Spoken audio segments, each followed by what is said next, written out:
My fiancé announced, "My ex is my man of honor at our wedding or there's no wedding." I calmly said, "Your choice." Then I canceled the venue, refunded the guests, and sent her a bill for my half. When her ex found out he'd be paying for the wedding instead, he original post I 32 male was supposed to get married in 6 weeks. Was past tense. Been with Jessica 29 for 4 years, engaged for 1. Wedding planning had been going smoothly. Venue booked. Catering sorted, invitations sent. We'd already dropped about $28,000 total, split roughly down the middle. Last Tuesday, Jessica sat me down with what she called something important to discuss. She had this serious look on her face like she was about to tell me someone died. Derek needs to be my man of honor. Derek, her ex-boyfriend from college. The guy she dated for 3 years before we met. The one who remained such a good friend that he's at every birthday party, every holiday gathering, every random Tuesday night when she needs someone to talk to about her work drama. Your ex-boyfriend, I said slowly. You want your ex-boyfriend standing next to you at our wedding? He's my best friend, Tom. You know this. We've been through everything together. Everything, including a 3-year relationship that ended because he cheated on you with your roommate. She waved that off like it was ancient history. That was 7 years ago. We've both grown. He's changed and he's been there for me through so much. I sat back, took a breath. Jess, I've been patient about Derek. I've been cool with the friendship even though it makes me uncomfortable, but standing up at our wedding, that's a different level. Her face hardened. This is not negotiable, Tom. Either dear Rick is my man of honor or there's no wedding. The silence stretched between us. She was actually serious. After 4 years together, after all the planning, after the deposits and invitations, she was willing to throw it all away if her ex couldn't stand next to her while we exchanged vows. Your choice, I said quietly. She blinked. What? You heard me. Your choice. Derek is man of honor or no wedding. You decide. I already told you my decision. Okay, then I stood up. No wedding it is. Tom, wait. You're being ridiculous. You're really going to cancel our wedding over this? I'm not canceling anything. You just did. You said no, Derek. No wedding. I said no, Derek. So according to your ultimatum, we're done here. I walked out, went straight to my home office and got to work. Update 1. 3 days later. The thing about ultimatums is that people who make them never expect you to actually accept the consequences. Jessica tried calling me that night 12 times. I didn't answer. I was too busy sending emails. First, the venue. We'd booked this beautiful historic mansion. The coordinator was surprisingly understanding when I explained the situation. Since we were outside the 30-day window, they could refund 60% of our deposit. Not great, but better than nothing. Next, the caterer. Similar deal, partial refund, about 50% back. The photographer was cool about it. Full refund minus a small processing fee. The band had a strict no refund policy, but they offered to honor the booking for a future date if needed. I told them to keep it open. By 2 a.m. I'd contacted every vendor. Then came the hard part, the guests. I drafted an email. Dear friends and family, due to irreconcilable differences that have recently come to light, Jessica and I have decided to cancel our upcoming wedding. We apologize for any inconvenience this may cause. If you've already made travel arrangements, please contact me directly and I'll do my best to help offset any non-refundable costs. Thank you for your understanding. Tom sent it to all 150 guests on our list. Then I did the math. Total spent $28,000. My contribution $14,000. Recoverable $8,500. My loss $5,500. I screenshotted every cancellation confirmation, every refund receipt, everything. The next morning, Jessica showed up at my apartment. I'd been expecting this. She had a key, but I'd installed a door chain the night before. Tom, what did you do? Cancelled the wedding as we agreed. I got calls from my cousins. My mom is freaking out. You told everyone we're not getting married. We're not. You made that clear, Derek. We're no wedding, remember? I didn't mean, I was just trying to make you understand how important this is to me. And I understood perfectly. You prioritized your ex being in our wedding over the actual wedding happening. Message received. You're twisting everything. Derek is just a friend. A friend you'd cancel our wedding over apparently. She started crying then. Not the pretty delicate tears. The ugly snotty desperate kind. Please Tom. We can talk about this. Maybe Derek doesn't have to be men of honor. Maybe just a regular groomsman. Oh, so now it's negotiable. Interesting. 24 hours ago it was your hill to die on. I was emotional. You know how I get. Yeah, I do. You make ultimatums expecting me to cave. Not this time. So that's it. 4 years just gone. I pulled out my phone and showed her the spreadsheet I'd made. Here's the bill. Your half of the cancellation losses comes to $5,500. I'll need that within 30 days. Her face went from sad to furious in about 2 seconds. You want me to pay you? We both lost deposits. I'm not eating your half because you decided your ex was more important than our marriage. This is insane. I'm not paying you anything. Then I'll take you to small claims court. I have all the receipts, the cancellation confirmations, and about 15 text messages where you acknowledge we were splitting wedding costs equally. She stared at me like she'd never seen me before. You're serious? Dead serious. You made your choice. These are the consequences. She left, slamming the door so hard the chain rattled. Update 2. 1 week later, the entitlement escalation was swift and spectacular. First, Jessica's mom Linda called. I actually liked Linda before this. She'd always been reasonable. Not anymore. Tom's sweetheart Jessica explained everything. This is all a big misunderstanding. No misunderstanding, Linda. Jessica said Derek had to be men of honor or no wedding. I chose no wedding. But you know how girls are about their weddings. She just wants her best friend there. Her best friend who she used to sleep with. That's ancient history. You're being insecure and controlling. Ah, there it was. The narrative had been established. I was the controlling boyfriend who couldn't handle his fiancée having male friends. Linda, she made an ultimatum. I accepted it. End of story. You're destroying her. She's been crying for days. Fix this. She can fix it herself by paying her half of the cancellation fees. Linda hung up on me. Then came the social media assault. Jessica posted this long dramatic thing about how some people can't handle strong women with male friends and how jealousy and insecurity destroy beautiful things. Her friends rallied around her immediately. My phone started blowing up with messages from mutual friends asking what happened. I posted nothing, just sent the same response to anyone who asked. Jessica demanded her ex-boyfriend be her man of honor. I disagreed. She said it was that or no wedding. I accepted no wedding. Most people got it immediately. A few tried to argue that I was being unreasonable. I stopped responding to those. But here's where it gets good. Derek reached out. Not a call or text. This man showed up at my office. Security called up to ask if I was expecting him. I was curious, so I said yes. He strutted in like he owned the place. Derek's one of those guys who peaked in college, still wearing his fraternity ring at 30, still talking about his glory days as quarterback. We're mad. We need to talk men to men. We really don't.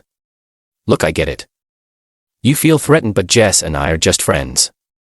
Nothing's going to happen at the wedding. There is no wedding. Come on, don't be like that. You're really going to throw away what you have with her over pride? Pride. She literally chose you over our marriage. She chose friendship. That's what mature people do. I laughed. Actually laughed. Mature people don't demand their exes stand next to them at their wedding. You're being pathetic, dude. Man up and let her have this. Let me explain something, Derek. There's no wedding. It's canceled. Vendors notified. Guests informed. Deposits lost. It's done. His face changed then. Wait, you actually canceled everything? Yep. But she said you were just being dramatic, that you'd come around. She thought wrong. The deposits. How much did you lose? About 11 grand total. I'm billing Jessica for her half. Derek went pale. Her half. She has to pay that. Why do you care? He didn't answer, but I could see the wheels turning. Then it clicked. Oh my God. She already asked you for the money, didn't she? His silence was all the confirmation I needed. That's amazing. She wants you there so badly that she's asking you to pay for the privilege. How much did she ask for? That's none of your $5,000. 6. He stood up abruptly. You're a real piece of work, man. She deserves better. Then she should marry you. Oh wait. She already tried that and you cheated on her. He left without another word. Update 3. 2 weeks later, the Derek situation exploded exactly how you'd expect. Jessica called me screaming. Actually screaming. I had to hold the phone away from my ear. You told Derek about the money. I didn't tell him anything. He figured it out when he realized there were actual financial consequences to your ultimatum. He's saying he can't help with the wedding costs. He was going to help me pay my half. I nearly choked on my coffee. Wait. You expected Derek, your just a friend ex-boyfriend, to pay for half of our cancelled wedding. He offered to help. He felt bad about the situation. The situation you created by demanding he be your man of honor. You're the one who canceled everything after you said it was him or no wedding. Jesus, Jess, do you even hear yourself? This is all your fault. If you just accepted Derek, if I'd accepted Derek standing next to you at our wedding, what would have been next? Derek coming on our honeymoon as your emotional support friend. Derek moving into our guest room when he has relationship troubles. Where exactly was the line going to be? Silence. Then quietly, you don't understand our friendship. You're right. I don't understand being so committed to an ex that you'd throw away your future marriage for him. I wasn't throwing it away. I just wanted you to have your cake and eat it too. You wanted me to be the stable, reliable guy who pays half the bills and Derek to be what? Your backup plan, your emotional affair partner. How dare you? Pay me my money, Jessica. You have 2 weeks left. I hung up. The next day I got a call from a number I didn't recognize. It was Derek's girlfriend, Ashley. Yeah, dear Rick had a girlfriend this whole time. Is this Tom? Yeah, I'm Ashley. Derek's ex-girlfriend now. I wanted to thank you. Thank me. I've been suspicious about him and Jessica for months. When he came home ranting about wedding deposits and how you were being unreasonable, I made him show me his texts with her. And let's just say they weren't appropriate for just friends. I dumped him on the spot. I'm sorry you had to deal with that. Don't be. You did me a favor. Also thought you should know Jessica's been telling people you were abusive and controlling throughout your relationship. Derek's been backing her up, saying you isolated her from her friends. Of course she has. I'm happy to set the record straight if you need me to. I have screenshots of their texts. Nothing explicitly sexual but definitely emotional affair territory. I appreciate that, but I'm good. Let them tell whatever story they want. People who matter know the truth. Ashley laughed. You're handling this better than I would. I'm just tired. For years of competing with her ex-boyfriend was enough. For what it's worth, you dodged a bullet. Any woman who needs her ex that badly has issues. Update 4. 3 weeks later. Jessica's final attempt at manipulation came through her dad, Robert. Robert and I had always gotten along. We'd watch football together. He'd helped me fix my car a couple times. Solid guy. So when he called, I answered, Tom, can we grab a beer? Just want to talk. We met at a sports bar downtown. He looked tired. I'm not here to change your mind, he started. I just want to understand what happened. I told him everything. The ultimatum, Derek as man of honor, the cancellation, the money. He listened, ordered another beer inside. She gets this from her mother, he said finally. The ultimatums, the dramatics. Linda pulled the same crap with me for years. Really? Oh yeah. Either we buy the house I want or I'm moving back to my mother's. Either your brother stops coming to Thanksgiving or I'm not cooking. Always something. How'd you handle it? Poorly. Gave in every time. Enabled it. And now look, Jessica thinks that's how relationships work. We sat in silence for a moment. The Derek thing, Robert continued. I never liked it. Told both Linda and Jessica it was inappropriate. Got overruled. You knew about him being men of honor. Found out last month. Told Jessica it was a bad idea. She said you were fine with it. She lied. Yeah, I figured that out when you canceled everything. He pulled out his wallet. How much does she owe you? Robert, no. How much? $5,500. He wrote me a check on the spot. That's between you and her. I said, no, it's between me and her now. She can pay me back or not. Frankly, I'm tired of cleaning up her messes, but this one's on me for not teaching her better. This feels wrong. Take the money, Tom. Consider it an apology from the family for wasting 4 years of your life. I took the check. For what it's worth, Robert said as we left. I think it would have been good for her. Maybe this will be the wake-up call she needs. Maybe. But I doubted it. Final update. 6 weeks later. The wedding date came and went. I spent it fishing with my brother. Peaceful day. No drama. Perfect. Jessica tried one last Hail Mary the night before what would have been our wedding. Showed up at my door at 11 p.m. Dressed in the little black dress I'd bought her for her birthday. The one she knew I loved. I didn't remove the door chain. Tomorrow was supposed to be our day, she said softly. Yeah, well, I made a mistake. Several, actually. Dear Rick and I aren't even friends anymore. Ashley told him to choose between me and her. He chose her. Good for them. I lost you. I lost my best friend. I lost everything. You didn't lose anything, Jess. You threw it all away. Can't we just? You don't even want to hear me out. There's nothing to hear. You made it crystal clear where your priorities were. Derek meant more to you than our marriage. That's not something you come back from. I was confused. I had feelings I didn't understand. There it was. Finally, the truth. So you did have feelings for him. Her silence said everything. Go home, Jessica. Tom, please go home. She left. I watched from my window as she sat in her car for 20 minutes before finally driving away. The aftermath. Dear Rick and Ashley apparently worked things out. Good for them. I guess she's a stronger person than me. Jessica moved back in with her parents temporarily. Robert told me she's in therapy now, working on boundary issues and emotional dependency. Maybe she'll figure it out. Maybe not. Not my problem anymore. Linda still thinks I'm the villain. Posted some passive-aggressive thing about men who can't handle strong women on Facebook. I blocked her. My boys threw me an ennui on what would have been the reception date.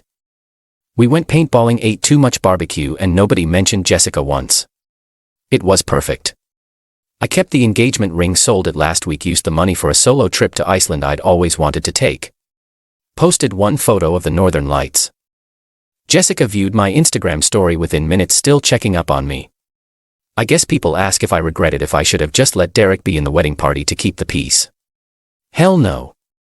The second she made that ultimatum, she showed me who she really was. Someone who'd hold our entire relationship hostage to keep her ex in her life. Someone who'd rather lose me than set a simple boundary with Derek. The wedding would have been beautiful. The marriage would have been a disaster. I saved myself years of competing with a ghost of wondering what was really going on during their friend hangouts, of being the third wheel in my own relationship. That the $500 worth every penny for the lesson learned. When someone shows you their priorities, believe them the first time. And when they make an ultimatum thinking you'll cave, call their bluff and walk away with your dignity intact.